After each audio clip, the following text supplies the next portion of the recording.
Hello dear students, welcome to constant classes. तो हमने atomic structure के सीरीज स्टार्ट की है।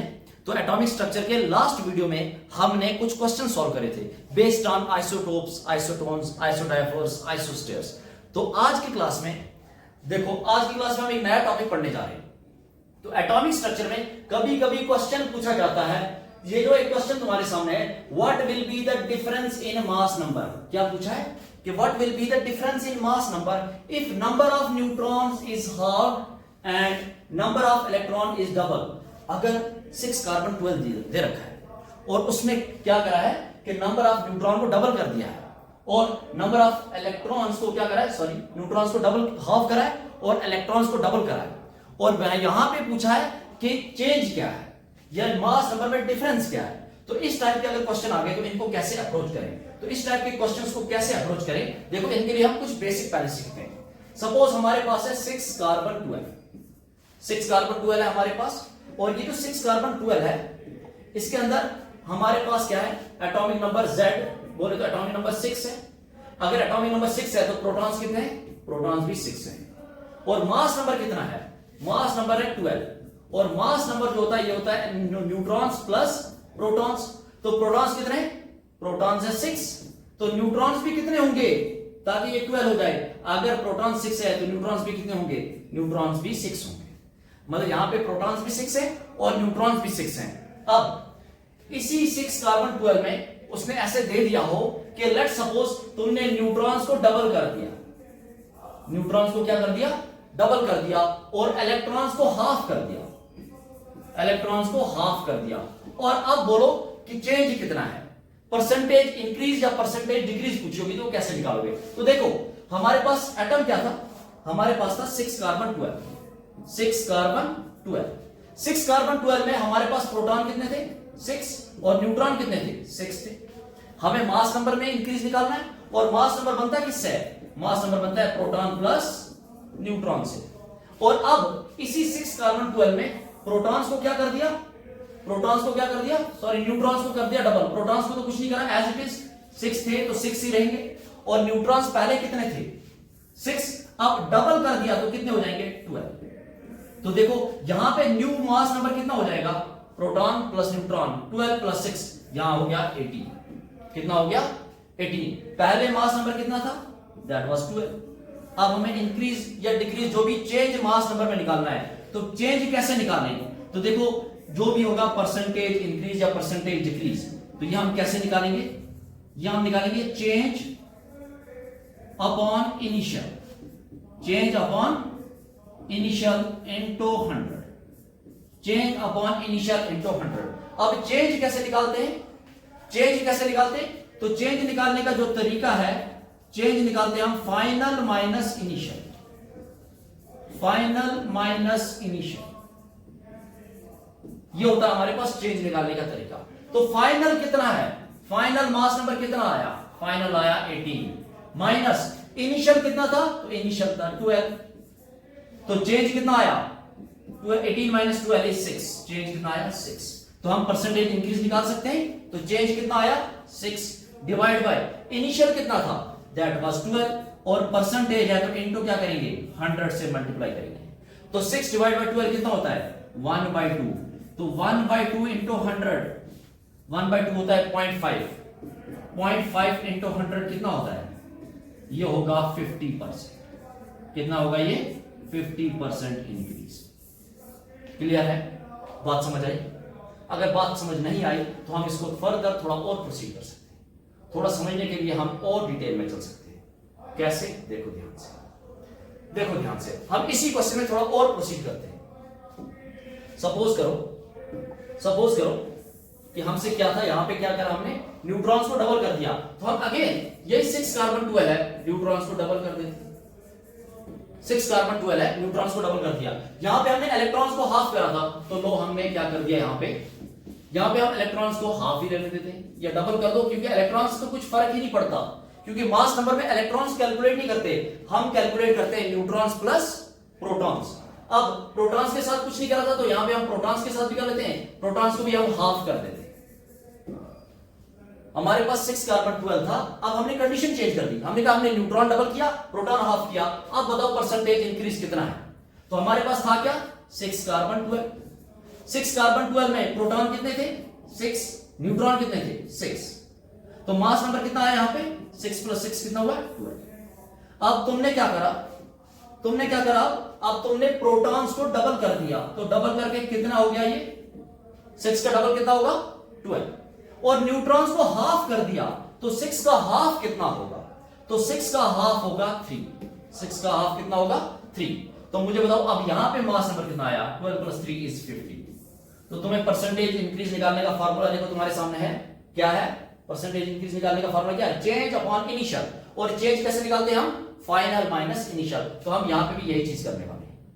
तो परसेंटेज इंक्रीज निकालने का फार्मूला क्या है हमारे पास, परसेंटेज इंक्रीज कैसे निकालेंगे, चेंज क्या है 15, चेंज कैसे निकालते हैं फाइनल माइनस इनिशियल, फाइनल क्या 15 माइनस इनिशियल क्या है 12, ये हो गया चेंज। अपॉन में क्या था, अपॉन में था इनिशियल, और इनिशियल वैल्यू यहां पे कितना है दैट इज 12, इनटू क्या करेंगे 100। यस अब देखो 15 माइनस 12 कितना होता है 3/12 इंटू 100, और 3/12 कितना होता है ये हो गया 1/4, और 1/4 इंटू 100, 1/4 को हम क्या बोलेंगे 0.25, और 0.25 इंटू 100 कितना होता है 25% इंक्रीज। अगर ये बात समझ आ गई तो हम बिल्कुल अपने क्वेश्चन को अप्रोच करने के बिल्कुल क्लोज है। तो कैसे क्वेश्चन को अप्रोच करें, देखो क्वेश्चन क्या था हमारे पास, आप देखो क्वेश्चन बहुत आसान बन गया है।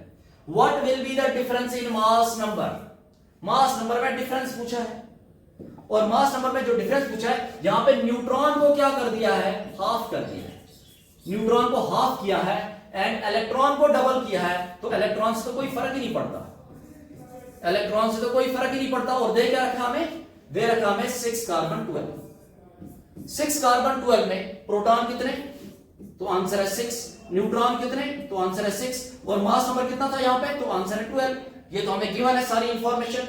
अब देखो ये जो 6 कार्बन 12 है, तो यहां पे न्यूट्रॉन क्या कर दिया हमने, न्यूट्रॉन्स को क्या करा हमने, न्यूट्रॉन्स को हाफ करा है, इनको हाफ कर दिया, तो 6 का हाफ कितना होता है 3। क्या हमने प्रोटॉन्स के साथ कोई छेड़खानी की, तो आंसर है no, protons as it is रहेंगे 6, प्रोटॉन्स कितने रहे 6, और मास नंबर कितना हो गया 6 + 3 कितना होता है 9। तो क्या हम चेंज निकाल सकते हैं, क्या हम चेंज निकाल सकते हैं, तो चेंज कैसे निकालेंगे हम, फाइनल कितना है 9 माइनस इनिशियल कितना है 12 divide by initial that is 12 into 100, ये आ गया हमारे पास चेंज। तो 9 - 12 -3/12 इनटू 100, -3/2 कितना होता है 1/4। ये माइनस में आया, माइनस का मतलब क्या है इंक्रीज की डिक्रीज, प्लस का मतलब होता है इंक्रीज, और माइनस का मतलब होता है यहां पे डिक्रीज हुआ है, और 1/4 कितना होता है 25%, मतलब यहां पे 25% डिक्रीज हुआ है मास। तो हम सारे कॉन्सेप्ट इन क्वेश्चंस को समझ गए हैं कैसे करना है। तो इस टाइप का कोई भी क्वेश्चन आ जाए हमें बहुत आसानी से क्वेश्चन तक पहुंच जाएंगे। करना क्या है, सिर्फ मास नंबर का चेंज निकालो, जो इनिशियल था और फाइनल तुम्हारे पास मास नंबर आ गया। अब चेंज कैसे लिखोगे, फाइनल माइनस इनिशियल, फाइनल कितना आया उसमें से इनिशियल को माइनस कर दो, डिवाइड कर दो इनिशियल से, इनटू करो 100, तुम्हारे पास इंक्रीज या डिक्रीज आ जाएगा मास में। अगर माइनस में आया तो डिक्रीज, अगर पॉजिटिव में आया तो इंक्रीज। क्लियर? तो अगर ये कॉन्सेप्ट हम अच्छे से समझ गए तो यहां से हम बढ़ते हैं अपने टॉपिक के अगले पड़ाव पे, जो कि है डेवलपमेंट्स ऑफ बोर्स मॉडल। तो बोर्स मॉडल तक पहुंचने से पहले कुछ डेवलपमेंट्स आई थी। तो सबसे पहला जो हमारे पास बोर्स मॉडल तक पहुंचने से पहले डेवलपमेंट आई थी वो था ड्यूअल नेचर ऑफ लाइट। क्या था? Dual nature of light.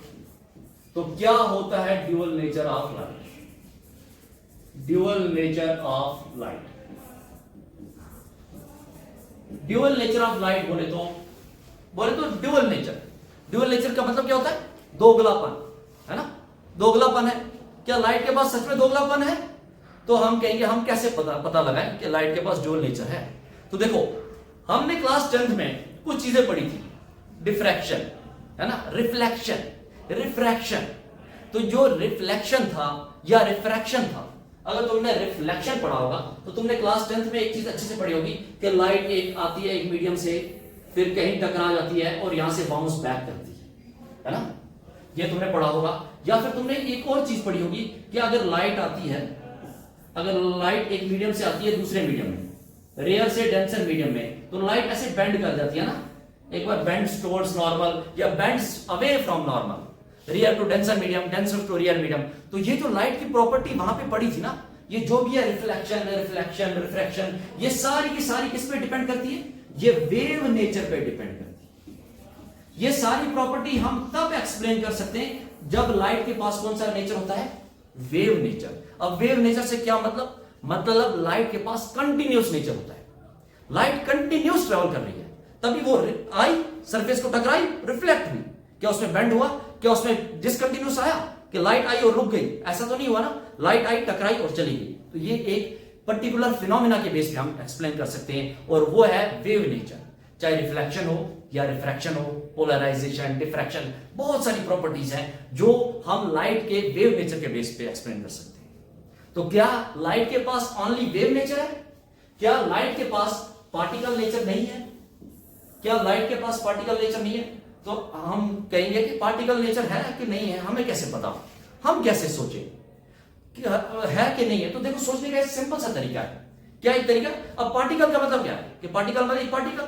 अगर सपोज करो यहां पे मैंने एक बॉल रखी है और दूसरी बॉल यहां है, बॉल क्या है? पार्टिकल है। यहां पे भी बॉल क्या है? एक पार्टिकल है। इस बॉल को मैंने इस बॉल पे फेंका तो होगा क्या? ये बॉल आई, ये पार्टिकल आया, इस पार्टिकल से टकराया, तो ये पार्टिकल ने मूव किया, करेक्ट? अगर एक पार्टिकल दूसरे पार्टिकल पर जाकर टकराएगा तो दूसरा पार्टिकल मूवमेंट में आएगा। सिमिलरली अगर हमने लाइट के बारे में थोड़ा सा देखें तो हमें एक चीज पता है, लाइट के अंदर फोटॉन्स होते हैं। क्या होते हैं लाइट के अंदर? फोटॉन्स होते हैं।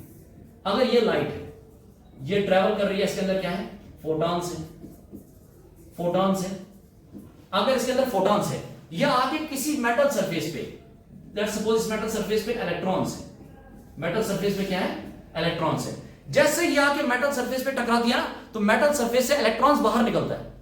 अब जरा अपने आप सोचो, ये इलेक्ट्रॉन क्यों बाहर आया होगा? क्या वेव नेचर से?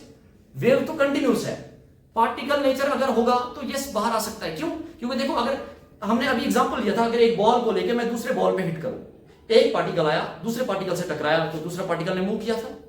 तो अगर ऐसा ही कुछ यहां पे हम सोचे, सपोज ये एक पार्टिकल है, ये पार्टिकल है, ये पार्टिकल आया और आके इसको टकराया, और जैसे ही टकराया तो ये अपनी जगह से मूव कर गया बाहर, ये बाहर निकल गया, इजेक्ट हो गया। ये कब हो सकता है? जब लाइट के पास कौन सा नेचर हो? बिल्कुल सही, पार्टिकल नेचर। और ऐसा होता है। अगर हम फोटो इलेक्ट्रिक इफेक्ट देखें ना, जो कि हम डिटेल में आगे आने वाले वीडियोस में पढ़ेंगे, वहां पे हम यही वाला फिनोमेना पढ़ते हैं। तो अगर ऐसा फिनोमेना हो रहा है, मतलब लाइट के पास कौन सा नेचर है? लाइट के पास पार्टिकल नेचर है। तो अब हमने यहां पे देखा, जो कि हम क्लास 10th में पढ़ चुके थे, कि लाइट के पास वेव नेचर तो था, और यहां पे हमने दूसरी चीज सीखी, लाइट के पास पार्टिकल नेचर भी है। तो हम यहां से कह सकते हैं light causes both particle as well as wave nature. तो यहां से आज से हम एक नई चीज बोलेंगे कि लाइट कॉजेस बोथ, कौन कौन सा? Light causes both particle nature, both particle nature and wave nature, particle nature and wave nature. और दूसरी चीज मैंने क्या बोली तुम्हें? जो वेव नेचर होता है ये कंटिन्यूस नेचर होता है। कैसा होता है? वेव जो होता है ये कंटिन्यूस नेचर का होता है, ये कंटिन्यूस होता है। और पार्टिकल नेचर जो होता है ये डिसकंटिन्यूस नेचर होता है, ये होता है डिसकंटिन्यूस नेचर। तो हम यहां से दो चीजें समझे, लाइट के पास दो टाइप का नेचर है। कौन कौन सा? That is particle nature and wave nature. और वेव नेचर कैसा होता है? तो आंसर है वेव नेचर होता है कंटिन्यूस इन नेचर, और पार्टिकल नेचर होता है डिसकंटिन्यूस। अब क्या होता है कंटिन्यूस और क्या होता है डिसकंटिन्यूस, कैसे समझा जाए? तो देखो, सपोज करो मैंने एक स्लोप बना लिया, और इस स्लोप के यहां पे मैंने एक बॉल रख दी। क्या रखी मैंने? यहां पे एक बॉल रखी, और यहां पे मैंने नंबरिंग लगा दी 1 2 3 4 5 6 7 8 9 10। तो जब बॉल यहां से मैं ड्रॉप करूंगा, बॉल को यहां से मैं छोड़ दूंगा, तो बॉल यहां आएगी ग्राउंड पे। तो जब बॉल ग्राउंड पे पहुंची तो इसने कितने वैल्यूज को हिट किया होगा, कितने वैल्यूज को हिट किया होगा। तुमको एक कॉमन सेंस सी बात है, अगर बॉल यहां से आई तो ये इसको भी टच करेगी, सबको टच करते करते करते ग्राउंड पे आएगी। अगर ये सबको टच करते हुए आएगी मतलब इसने सारे वैल्यूज पिक किए। तो मुझे बताओ अगर सारे वैल्यूज पिक किए कोई वैल्यू बीच में छूटा, आंसर है नो। तो अगर कोई भी वैल्यू नहीं छूटा तो किस टाइप का नेचर, कंटिन्यूअस के डिसकंटिन्यूअस, तो आंसर है कंटिन्यूअस नेचर। तो ये होता है हमारे पास कंटिन्यूअस नेचर जिसमें कुछ भी ब्रेक ना आए। तो फिर डिसकंटिन्यूअस क्या होता है, तो डिसकंटिन्यूअस के लिए भी समझे। लेट्स सपोज हमने आप इस तरह का एक स्लोप बना दिया, इस तरह का स्लोप बना दिया, इस तरह का स्लोप बना दिया। अब मैंने बॉल को यहां पे बाउंस करा दिया, यहां बॉल रखी और यहां पे लेट्स सपोज 10 वैल्यू है, ये 9 है, ये 8 है, ये 7 6 5 4 3 2 1 ऐसे करके। अब बॉल को मैं बाउंस करा रहा हूं तो देखो बॉल अभी यहां है, फिर यहां हिट करेगी, फिर यहां हिट करेगी। अब बॉल ऐसे बाउंस होगी, तो जब ये ग्राउंड पे आएगी तो क्या ये सारे वैल्यूज अटेन करेगी, तो आंसर है नहीं। 9 वाले को तो हिट नहीं करेगी, 7 वाले को भी हिट नहीं करेगी। ये सिर्फ कुछ वैल्यूज को, कुछ चुने हुए वैल्यूज को पिक कर रही है, जैसे 10 8 6 4 2 1 ऐसे करके कुछ वैल्यूज को पिक कर रही है। तो जो चीज कुछ वैल्यूज को पिक करे मतलब उनके अंदर कुछ पैटर्न है, मतलब कुछ ब्रेक्स हैं। अगर ब्रेक्स हैं तो वहां पे नेचर कैसा हो जाएगा, वहां पे नेचर हो जाएगा डिसकंटिन्यूअस। कैसा नेचर हो जाएगा, डिसकंटिन्यूअस। और ये जो डिसकंटिन्यूअस नेचर है ये कौन सा नेचर है, ये पार्टिकल नेचर है। ये कौन सा नेचर है, पार्टिकल नेचर है। और जो कंटिन्यूअस नेचर है ये कौन सा नेचर है, तो आंसर है ये वेव नेचर है, ये वेव नेचर है। तो लाइट के अंदर दो तरह का नेचर, कौन कौन सा, wave nature, particle nature. Wave nature is continuous, particle nature is discontinuous. तो अब देखो थोड़ा सा वेव के बारे में बात कर लेते हैं। अगर मैं वेव की बात करूं, वेव क्या होता है वेव, तो तुम्हें एक चीज अच्छे से पता है, जो इस तरह से कुछ चले इसको हम वेव कहते हैं, हम पढ़ चुके हैं इस तरह से। अगर ये एक वेव है तो वेव के पास क्या होता है, ये पॉजिटिव साइड होगा, ये नेगेटिव, ये पॉजिटिव, ऐसे करके चलती है वेव। और इसके सामने अगर मैं एक दूसरी वेव ले आऊं, एक और ऐसी ही वेव ले आता हूं, और इस वेव के अंदर भी क्या है, ये भी ऐसी है, यहां पॉजिटिव यहां नेगेटिव यहां पॉजिटिव, ऐसे करके। तो अगर दोनों वेव्स आपस में मिक्स हो जाए, क्या हो रहा है यहां पे, इन दोनों वेव्स को आपस में मिक्स करो तो देखो ये पॉजिटिव वाला पॉजिटिव के साथ मिक्स होगा, नेगेटिव वाला नेगेटिव के साथ, पॉजिटिव वाला पॉजिटिव के साथ। तो हो क्या रहा है यहां पे, जब पॉजिटिव पॉजिटिव के साथ मिक्स होगा तो एकदम से इनका एम्पलीट्यूड बढ़ जाएगा, एरिया और बढ़ जाएगा। और नेगेटिव नेगेटिव के साथ मिक्स होगा तो इसका भी एरिया डाउनवर्ड्स में बढ़ जाएगा, इसका एरिया भी बढ़ गया, ऐसे अगेन एरिया। तो जब देखो यहां पे जो ओवरलैपिंग हुई, ये किस टाइप की ओवरलैपिंग हुई, तो ये जो ओवरलैपिंग हुई ना, जब पॉजिटिव वाला पॉजिटिव के साथ ओवरलैप हुआ, नेगेटिव वाला नेगेटिव के साथ, पॉजिटिव वाला पॉजिटिव के साथ, इस टाइप को ओवरलैपिंग को हम बोलते हैं कॉन्स्ट्रक्टिव ओवरलैपिंग। क्या बोलते हैं इसको, कॉन्स्ट्रक्टिव ओवरलैपिंग। और जब कभी भी कॉन्स्ट्रक्टिव ओवरलैपिंग होगी तो देखो एम्पलीट्यूड पहले इतना सा था, और जैसे ओवरलैपिंग हुई, और ओवरलैपिंग कौन सी हुई, ओवरलैपिंग हुई कॉन्स्ट्रक्टिव, तो एम्पलीट्यूड बढ़ गया, एम्पलीट्यूड बढ़ गया। देखो अब एम्पलीट्यूड और ज्यादा बढ़ गया। तो कॉन्स्ट्रक्टिव ओवरलैपिंग में एम्पलीट्यूड क्या होता है, आंसर है एम्पलीट्यूड इंक्रीज होता है।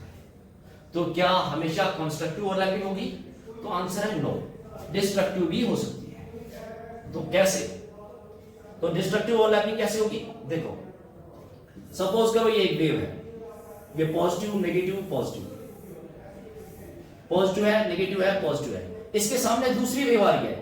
लेकिन अब जो दूसरी वेव आ रही है ये अपोजिट फेज में आ रही है, ये पॉजिटिव था तो इसका ये फेज नेगेटिव है, ये फेज पॉजिटिव है, ये फेज नेगेटिव है, ऐसे करके वेव आ रही है, नेगेटिव पॉजिटिव नेगेटिव। तो देखो इनके बीच ओवरलैप हो रहा है, और ये जो ओवरलैप होगा तो देखो अब पॉजिटिव वाला किसके साथ ओवरलैप करेगा, नेगेटिव के साथ, और नेगेटिव वाला पॉजिटिव के साथ, नेगेटिव वाला नेगेटिव सॉरी ये पॉजिटिव वाला नेगेटिव के साथ। तो देखो हमेशा अपोजिट फेज का ओवरलैप हो रहा है, नेगेटिव वाला पॉजिटिव के साथ और पॉजिटिव वाला नेगेटिव के साथ, पॉजिटिव वाला नेगेटिव के साथ। तो जब अपोजिट फेज में ओवरलैप हो तो इनकी इंटेंसिटी ज्यादा होगी कि कम होगी, देखो जब दोनों सेम फेज में थे तो इंटेंसिटी बढ़ रही थी, अब दोनों अपोजिट फेज में, एक पॉजिटिव तो दूसरा नेगेटिव, इनकी ओवरलैपिंग होगी तो इनकी इंटेंसिटी क्या होगी, कम हो जाएगी।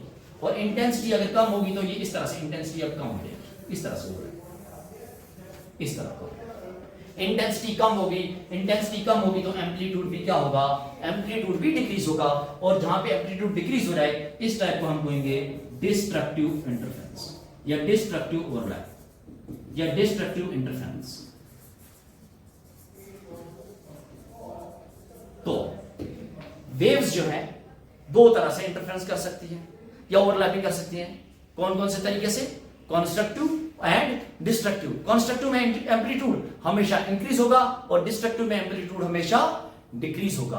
अब कैरेक्टरिस्टिक्स ऑफ वेव के क्या क्या कैरेक्टरिस्टिक्स है, तो कैरेक्टरिस्टिक्स ऑफ वेव हम अगले वीडियो में डिस्कस करेंगे। तो वीडियो अच्छी लगी हो तो वीडियो को लाइक, शेयर और चैनल को सब्सक्राइब करना ना भूलें। Thank you.